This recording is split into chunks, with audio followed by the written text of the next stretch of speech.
nouvelles manœuvres près de la frontière avec la Pologne, mais également avec la Roumanie. Les avions polonais, les avions roumains décollent à nouveau pour protéger leur ciel. Aéroports fermés et patrouilles conjointes dans l'espace aérien. Regardez ces mots du Premier ministre polonais Donald Tusk. Face à la menace posée par les drones russes opérant au-dessus de l'Ukraine, près de la frontière polonaise, les forces aériennes polonaises et alliées ont lancé des opérations préventives dans notre espace aérien. Les systèmes de défense aérienne terrestre ont atteint le niveau d'alerte maximale. Ces mots ce soir de la presse également roumaine. 2 avions de combat F-16 de la 86e base aérienne de Fetesti ont décollé samedi soir pour surveiller la situation aérienne à la frontière avec l'Ukraine après que l'armée de l'air ait intercepté un drone dans l'espace aérien national. Et cette alerte au nord de la Roumanie ce soir pour demander aux habitants d'évacuer ou de se cacher dans leur sous-sol. Pour en parler, Jean-Dominique Mercier, bonsoir. Bonsoir. Lucas Manger, bonsoir. Bonsoir Margot. Je suis très bien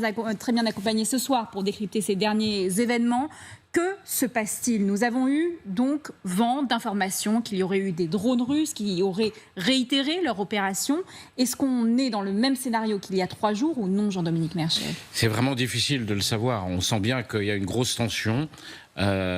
On voit que l'OTAN a décidé de créer une opération de protection de l'Est européen, donc Sentinelle de la l'Est. Roumanie, voilà.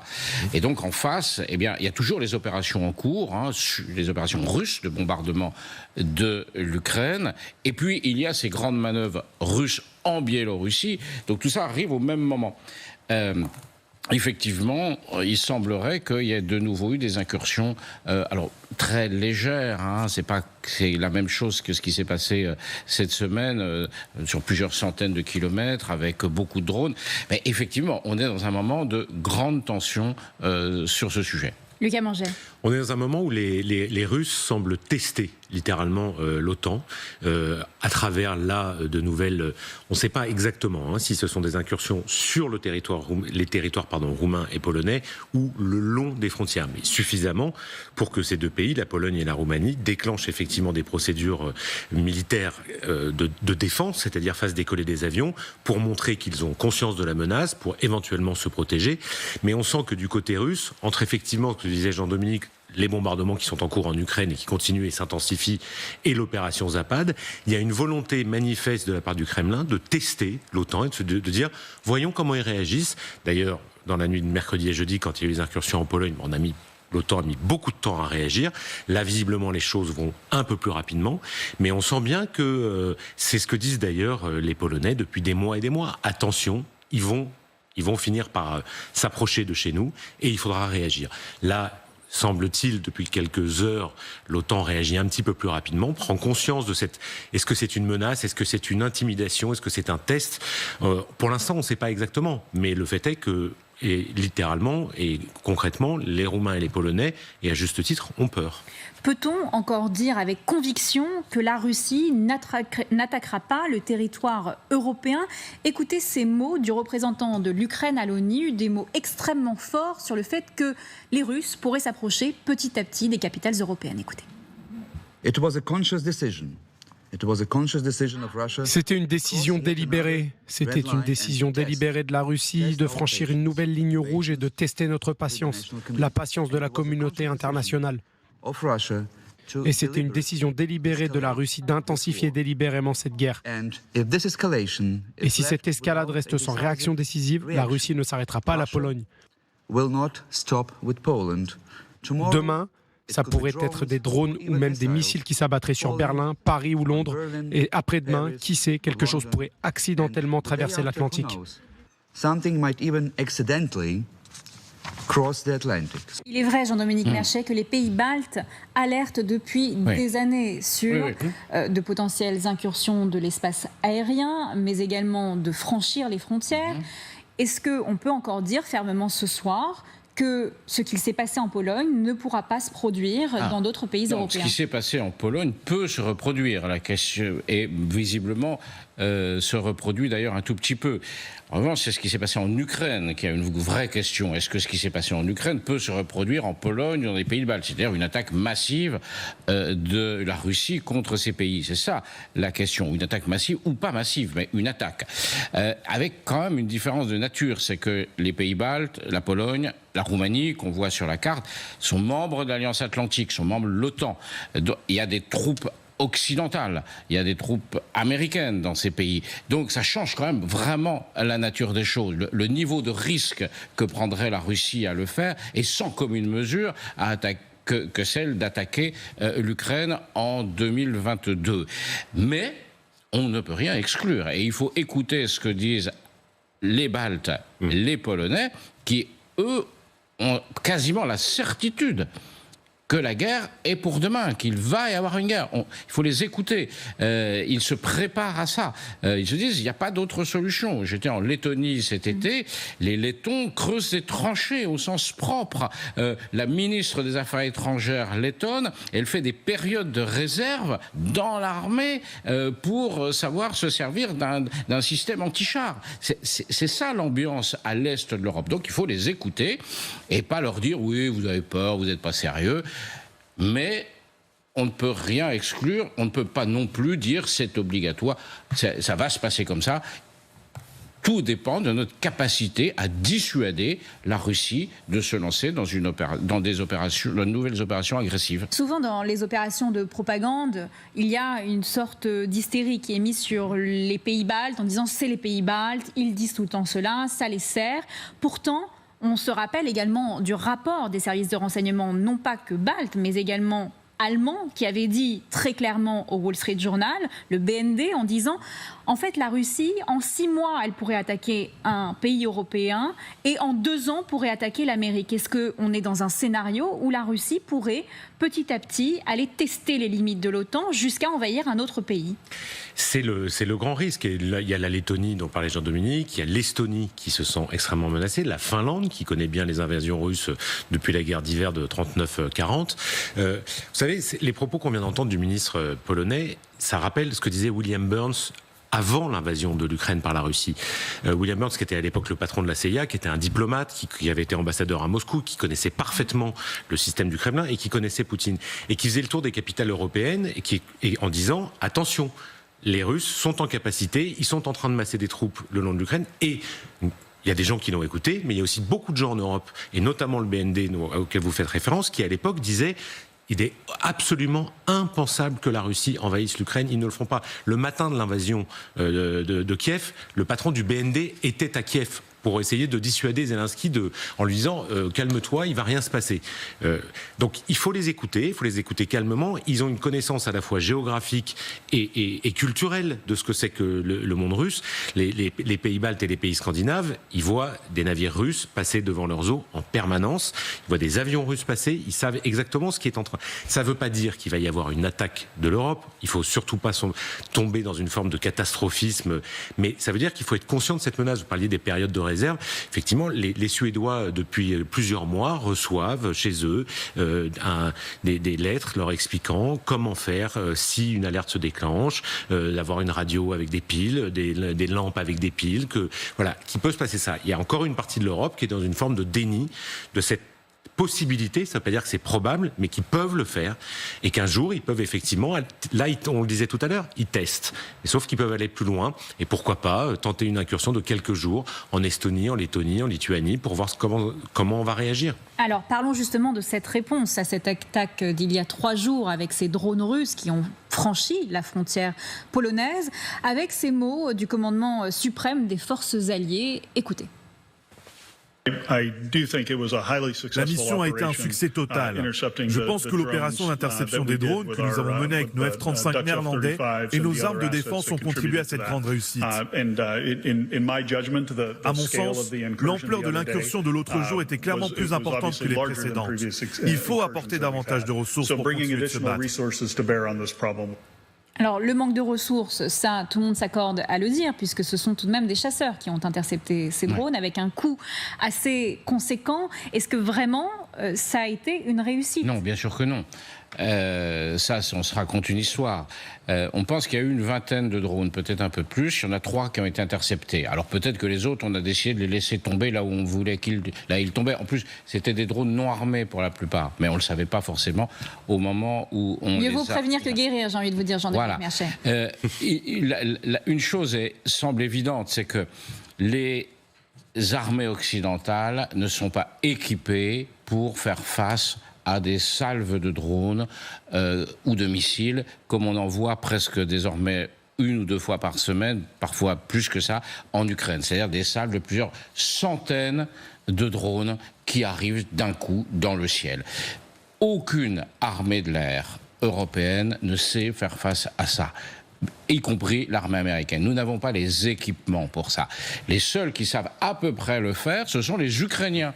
Et donc, c'est auprès des Ukrainiens, sans doute, qu'on va aller apprendre comment faire. Parce que nous, on est peut-être capable, je veux dire les forces de l'OTAN, on est peut-être capable d'en arrêter 10, 20, 30. Mais s'il y en a 500 qui arrivent tous les soirs, mais on ne sait pas faire ça. Attendez, même nos systèmes de défense antiaérienne, c'est-à-dire un santé, ne pourrait pas intercepter ces drones-là ? Par exemple, ils ne sont pas adaptés. En Ukraine, ils les interceptent aujourd'hui beaucoup avec des canons antiaériens comme la DCA de la Seconde Guerre mondiale, un peu plus moderne, avec des systèmes d'écoute, des systèmes d'observation. La France, l'armée française, armée de terre, armée de l'air, ne possède pas un seul canon antiaérien. Il n'y en a pas. Il y en avait quand j'étais jeune, mais il n'y en a plus. Et donc, comment fait-on ? On peut faire décoller des Rafales avec des missiles super chers pour abattre des engins qui coûtent quelques centaines, voire milliers de dollars. Mais nous, on pourra pas en arrêter 500 tous les soirs. Or, les Russes se préparent à tirer des salves sur l'Ukraine d'au moins 1 millier. Au moins 1 millier, avec l'objectif de 2000. Et il va falloir aller très très vite dans notre montée en puissance. Vous dites, Lucas Manget, ils ne sont pas adaptés. Non, ils ne sont pas adaptés parce qu'il y a une disproportion, effectivement, entre... On a évidemment, les forces de l'OTAN ont des armes d'une technologie absolument redoutable, mais qui ne sont pas adaptées à ce type d'attaque. C'est-à-dire qu'effectivement, les Ukrainiens... Et on a pris du retard, parce que les Ukrainiens, ça fait 3 ans qu'ils nous disent « Attention, voilà comment ils font la guerre ». Et pourquoi il n'y a pas eu de coup d'accélérateur, Lucas Manget ? Parce que c'est des décisions qui sont longues, qui sont coûteuses, qui sont longues à prendre, et surtout, il y a un temps de latence qui fait qu'on prend trop de temps à s'adapter à ces nouvelles formes de guerre. Je vous donne un exemple. Les Ukrainiens ont développé quelque chose qui fonctionne très bien. Ce sont en fait des capteurs de bruit.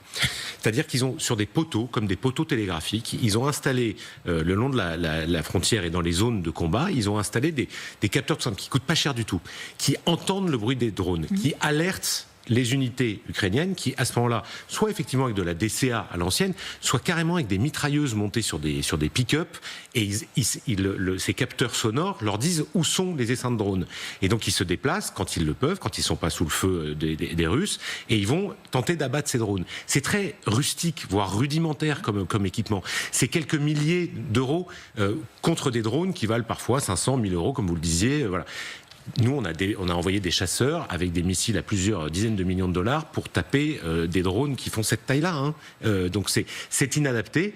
Il va falloir aller très vite. Et c'est effectivement les Ukrainiens qui peuvent nous apprendre exactement comment faire face à cette menace. Vous parlez de ces décisions longues. La question qu'on peut se poser également, c'est est-ce que les Européens parlent le même langage ? Est-ce qu'ils parlent à l'unisson ? Le chancelier Merz a été très clair après l'attaque de drones russes. Il a dit très clairement la défense aérienne n'a pas fonctionné. Des mots très clairs, très forts, pour dire ce qu'il en est et faire le constat réel. Est-ce qu'il y a, comme vous l'avez dit sur les mots du général Grynkevich, c'est-à-dire une volonté de se voiler la face pour dire, écoutez, nos opérations ont fonctionné, on a des chasseurs, on est en force sur les chasseurs par rapport à la Russie, et donc on se laisse aller sur ce qui fonctionne. Écoutez, le jour où on entendra un général dire que ces opérations n'ont pas marché, je serai extrêmement surpris ce jour-là. Non, effectivement, il faut dire les choses. Sans inquiéter trop, mais quand même en inquiétant un peu, en disant attendez, on n'a pas les moyens là. Mais est-ce que le problème, c'est justement pas le manque d'inquiétude qu'il y a eu toutes ces années, Jean-Dominique Merchet ? Et donc il faut que les dirigeants politiques prennent des décisions et parviennent à les faire appliquer rapidement. Oui, je pense qu'il y a en revanche, la prise de conscience en Europe, elle est réelle, je crois. Il y a peut-être des pays qui se sentent moins concernés, comme l'Espagne, mais sinon, les grands pays aujourd'hui... Ça a pris du temps. Ça a pris du temps. Mais aujourd'hui, tout le monde se rend compte qu'on a quand même un vrai problème. Il y a d'ailleurs un sondage, et les opinions publiques aussi, il y a un sondage qui vient d'être donné cette semaine, où on voit que les 3/4 des Français ont quand même compris que la Russie nous posait un vrai problème. On parle souvent de ces lignes rouges. C'est aussi pour ça que ça a mis autant de temps. C'est-à-dire que pendant un certain moment, on disait, voilà, il y a les lignes rouges de la Russie, il ne faut pas les franchir, parce que sinon on risque la catastrophe nucléaire. On s'est rendu compte avec le temps que ce n'était pas forcément le cas, que la Russie n'était pas forcément prête à appuyer sur le bouton nucléaire. Mais est-ce que ces salves de drones ne sont pas des menaces auxquelles on ne peut pas faire face, puisqu'on n'est pas équipé face à cela, parce que certains de nos pays européens n'ont pas été sur le champ de bataille depuis un sacré moment, et donc de fait que nos armées se sont équipées différemment. On peut le voir dans la loi de programmation militaire, il y a eu une sorte d'échappée, peut-être de bon sens. Mais quand on voit le reste des programmations militaires avant celle qui a été mise en place, on était quoi? Sur des guérillas urbaines, Afghanistan, Sahel, c'est pas la guerre qu'on voit aujourd'hui. C'est-à-dire que c'est les conflits auxquels a fait face l'armée française ces dernières années sont effectivement des conflits type Syrie, Irak, Sahel, face à des mouvements terroristes d'ampleur, mais des mouvements terroristes, pas des États. Donc c'est très différent et effectivement il faut une réadaptation assez rapide, sauf que vous parliez de la menace nucléaire. Qui a brandi la menace nucléaire et qui a imposé ce narratif? C'est le Kremlin. Le Kremlin a utilisé cette espèce de menace depuis le début de la guerre en Ukraine en disant de toute façon si nos intérêts vitaux sont menacés, nous n'hésiterons pas à utiliser l'arme nucléaire. Donc on est j'allais dire le monde occidental, c'est forcément mis en mode ok, il y a de nouveau un risque nucléaire, donc on doit être en mesure d'y répondre Et pendant ce temps-là, les Russes, effectivement, mènent une guerre low cost, mais extrêmement efficace contre l'Ukraine. Et peut-être qu'on n'a pas vu, ou pas suffisamment vu, pas assez vite peut-être, qu'ils étaient en capacité de l'utiliser contre d'autres pays. On a pensé que c'était limité géographiquement à l'Ukraine. Mais effectivement, s'il y a des salves de centaines de milliers de drones qui passent la frontière de la Finlande, je ne suis pas sûr qu'on ait prévu encore, il y a certainement des gens qui y réfléchissent beaucoup, mais qu'on soit en capacité collective, parce que c'est là aussi, vous aviez raison de le pointer, c'est là qu'il y a un problème, c'est qu'il faut que collectivement, on soit prêt à amener la même réponse. Peut-être que justement cela va changer ce soir, puisqu'on vient d'apprendre à l'instant qu'un drone russe a bel et bien violé l'espace aérien roumain ce soir. La Roumanie l'affirme officiellement ce soir. On l'apprend que c'était pendant des frappes russes sur l'Ukraine qu'un drone russe a donc violé l'espace aérien roumain. On le sait en attendant. Il y a cette opération de l'OTAN qui a été lancée, le Sentinelle de l'Est. Est-ce que cette opération est assez dissuasive? Est-ce que le message qui a été envoyé est assez ferme, Jean-Dominique Merchet?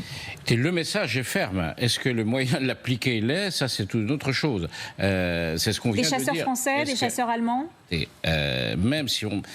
Pour l'instant, oui, ça suffit. C'est-à-dire que s'il y a un drone qui pénètre, on peut l'abattre, ça c'est sûr. Il est clair que c'est dans nos capacités.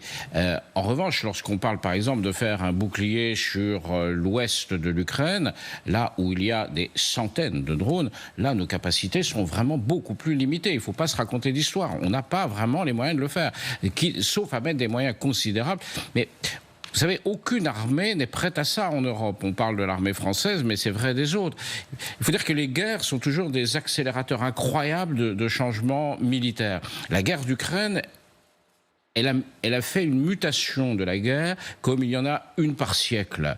Voilà, une par siècle. Il faut bien comprendre ça. L'apparition des drones, leur usage quotidien, massif, déterminant, fait que la guerre ne se fait plus aujourd'hui comme on imaginait qu'elle se serait faite il y a 5 ans.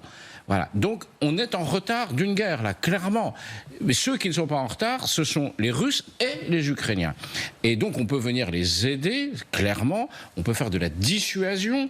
Mais la dissuasion, c'est d'abord de la politique. Il faut avoir des capacités militaires, mais il faut qu'on envoie un message politique fort à la Russie en disant, bon, là, il y a des limites à ne pas franchir. Est-ce qu'on est capable de le faire? C'est la réponse. On en a la volonté, ça, j'ai aucun doute, la capacité. Surtout que le principal pays membre de l'OTAN, tout de même les États-Unis, a une sémantique assez particulière. On l'a entendu notamment sur ces drones russes en Pologne. Écoutez ce que disait sur ce plateau l'ancien ambassadeur de Russie en France. Et puis écoutez les mots de Donald Trump, on va comparer. C'était une erreur, c'était un accident, c'était une entrée accidentelle dans l'espace aérien de Pologne. Ça peut arriver à n'importe qui, vu la situation et les circonstances. Ces drones, je crois qu'il était parti pour attaquer l'Ukraine, puisque cette nuit-là, on a bombardé quelques usines d'armement dans l'ouest de l'Ukraine, et ça faisait partie de cette attaque. C'était une erreur. Et puis ces mots de Donald Trump, écoutez. C'est peut-être une erreur, c'est sûrement une erreur. Indépendamment de tout ça, je ne suis pas du tout content par rapport à toute cette situation. Mais heureusement, tout ça va finir. Et puis à nouveau Donald Trump qui remet dos à dos Volodymyr Zelensky et Vladimir Poutine ce soir. Est-ce que l'OTAN peut réellement avancer, Lucas Manger, avec un Donald Trump qui dit ceci, les États-Unis qui disent cela? Oui, mais il ne va pas pouvoir dire ça pendant longtemps. D'ailleurs, Rubio, tout à l'heure, le secrétaire d'État américain, dit que le franchissement de la frontière avec la Roumanie aujourd'hui est inacceptable. Donc il y a quand même une gradation. Là, Trump, ça l'arrange de pouvoir continuer à dire c'est une erreur, parce qu'il est toujours dans cette obsession de le sommet d'Anchorage va tout sauver, il va y avoir des négociations, sauf qu'il n'y a plus rien. Il n'y a pas de négociation, il n'y a pas de perspective d'un accord de paix, il n'y a rien. La guerre, elle continue.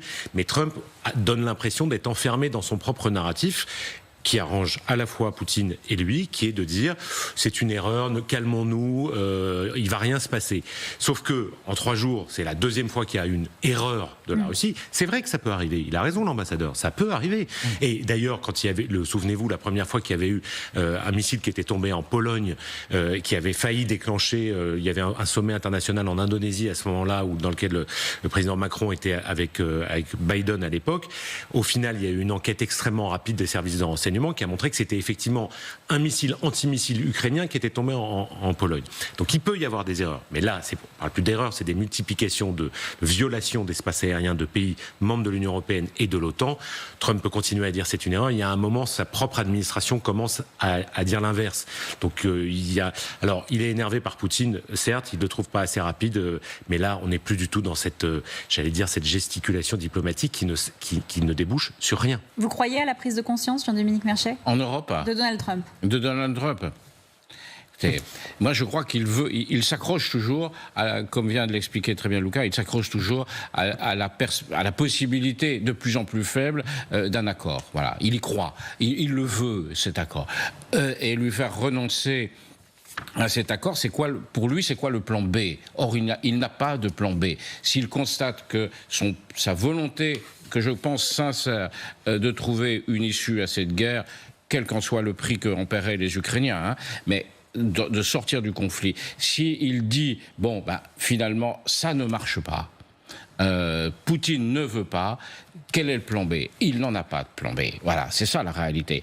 Donc il s'accroche, jusqu'au jour où peut-être il dira, on va passer à autre chose, mais là, qu'est-ce que c'est ce plan B? Est-ce que c'est on se débarrasse du sujet, on dit qui se débrouille, ou est-ce qu'on dit on met le paquet pour défendre l'Ukraine?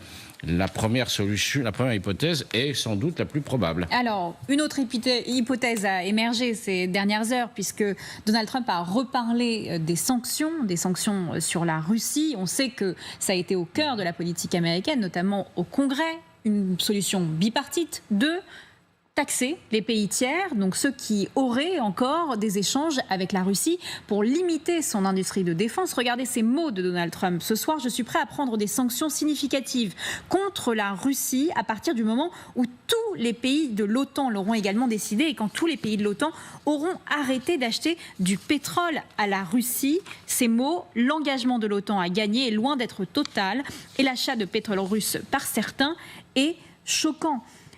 Réellement, mais il touche tout de même quelque chose du doigt, Lucas Manger, d'une certaine forme de dépendance de l'Europe, toujours au gaz naturel liquéfié russe, qui est encore sur notre territoire. On a eu Marc Ferracci, ministre de l'Industrie démissionnaire, qui nous disait on a mis du temps à s'en remettre, il fallait trouver d'autres solutions. Mais tout de même, il pointe du doigt quelque chose d'assez réel en Europe, c'est-à-dire encore une dépendance à la Russie sur l'énergie. L'achat de pétrole pur, il y a plus que 3 pays. Quasiment pas. C'est la Slovaquie, la Hongrie et je crois que la République tchèque a quasiment arrêté. Il en restait un tout petit peu.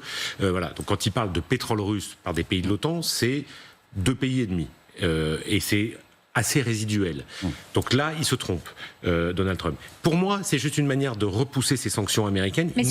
Il ne veut pas les faire. Et sur le gaz naturel liquéfié, il a raison. Oui, la France, 34% d'importation. Non, il a parfaitement raison sur le GNL. Du gaz. Le GNL, il a parfaitement raison. Et il y a une incohérence au sein des pays de l'Europe, et notamment ici, de continuer à acheter, mais parce qu'on dit qu'on ne trouve pas d'autres solutions.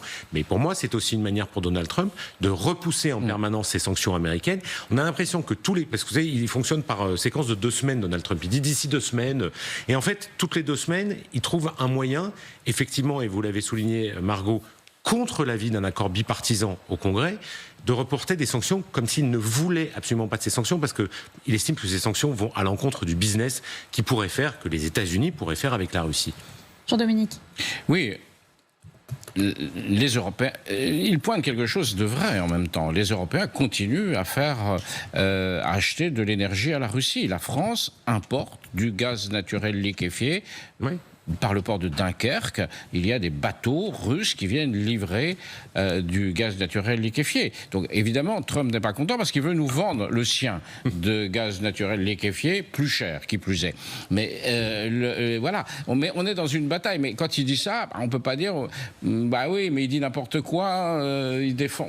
On connaît le client. Il sait bien qu'il défend toujours son business. Voilà. Avec beaucoup de gaz naturel liquéfié en Louisiane notamment. Voilà.